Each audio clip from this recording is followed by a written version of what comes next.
Why are so many presentations so bad and so utterly boring that after only 1 minute you're already checking your Outlook or your Instagram?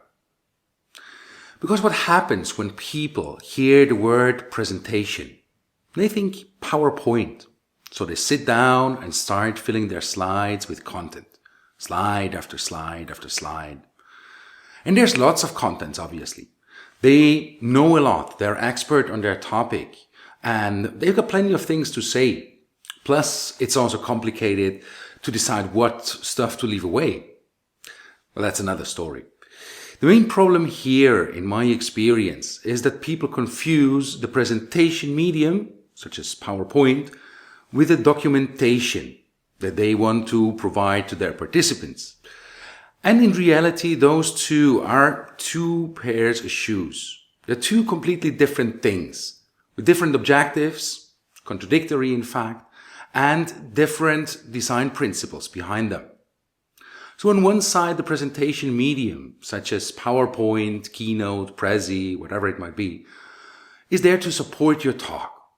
It's supposed to be a visual support of your speech, illustrating the key message, visualizing a process or data, and designed to show the key facts, to underline your main talking points and support your talk. While as the documentation, on the other hand, is for future reference. It should enable the reader to look up something weeks or months after the presentation, to consult data or understand the process. So the documentation should be a working aid and serve as reference material. So the presentation medium and the documentation are simply not the same thing. They have contradictory objectives, so don't mix them up. The presentation medium should be short and crisp and to the point. It should underline the main points that you want to make in a visual way and help people follow your talk and stay focused on the essentials. While as the documentation, by definition, needs to be extensive and complete, it should be self-explanatory and include all the details. It's there to be read. So once more, the presentation medium is not the documentation. And if you don't want to kill your audience, then don't mix them up. Separate the two.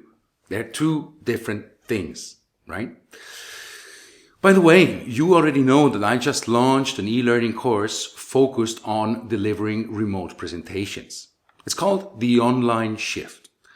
And in that course, I'd like to teach you how to prepare for online presentations, how to get your audience to switch on their cameras, even while you're sharing the screen, and how to connect with them, how to engage and build trust with your audience, to get their attention and keep it as well, and not kill it off with overcrowded slides. So if you would like to improve your remote presentations and learn all about my tips and tricks, avoid the typical pitfalls. Basically, if you want to take advantage of all my knowledge, all my mistakes and all my experience in delivering remote presentations, go check out The Online Shift. Until I finish the next module, which is going to be soon after Easter, there's a 50% discount, right? A one-time launch offer, never to come back again. So think about it. Check out The Online Shift and see you on the inside.